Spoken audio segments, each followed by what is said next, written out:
आत्मा ही चेतना का स्रोत है।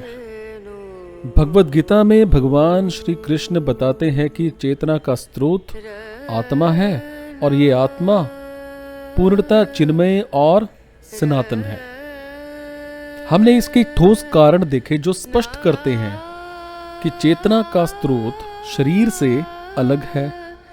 अब भगवत गीता में वर्णित उन कथनों को देखें जो आत्मा को चेतना का स्रोत बताते हैं। जैसा कि हमने पहले चर्चा की है, भगवत गीता शब्द प्रमाण है, अर्थात श्री भगवान की वाणी होने के कारण ये समस्त दोषों से मुक्त है। इसीलिए ये हमें चेतना के रहस्यों का सर्वाधिक स्पष्ट और अधिकृत उत्तर प्रदान करती है। और दूसरे शब्दों में, हम क्यों स्वीकार करते हैं कि आत्मा है और वो चेतना का स्रोत है?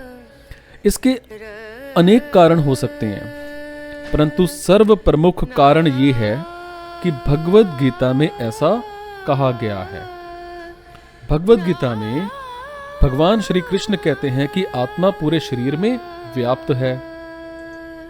इस प्रकार चेतना आत्मा का लक्षण है, और हालांकि आत्मा सनातन है, इसीलिए उसका लक्षण चेतना भी सनातन और अविनाशी है।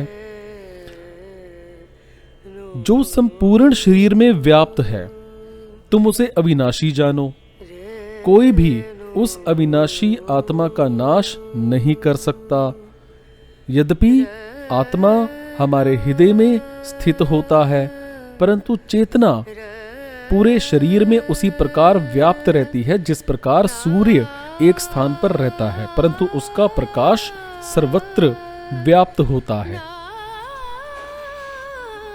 आत्मा का आकार अत्यंत सूक्ष्म है और उसे पूर्ण बुद्धि के द्वारा ही समझा जा सकता है।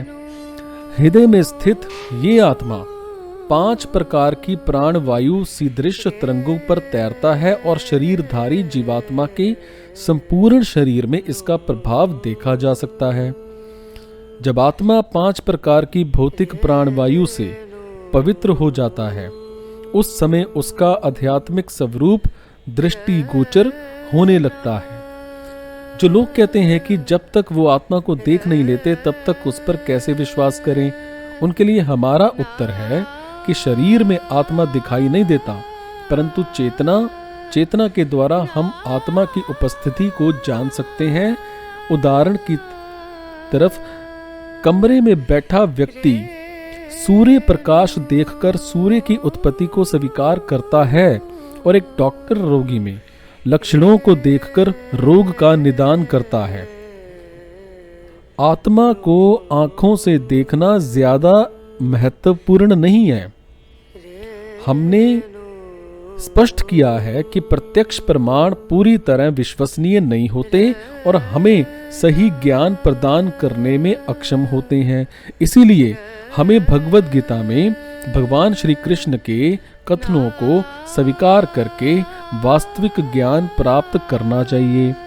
तो मैं कौन हूँ? इस प्रश्न का उत्तर ये है कि मैं अजर अमर आत्मा हूँ। मैं ये भौतिक शरीर नहीं हूँ।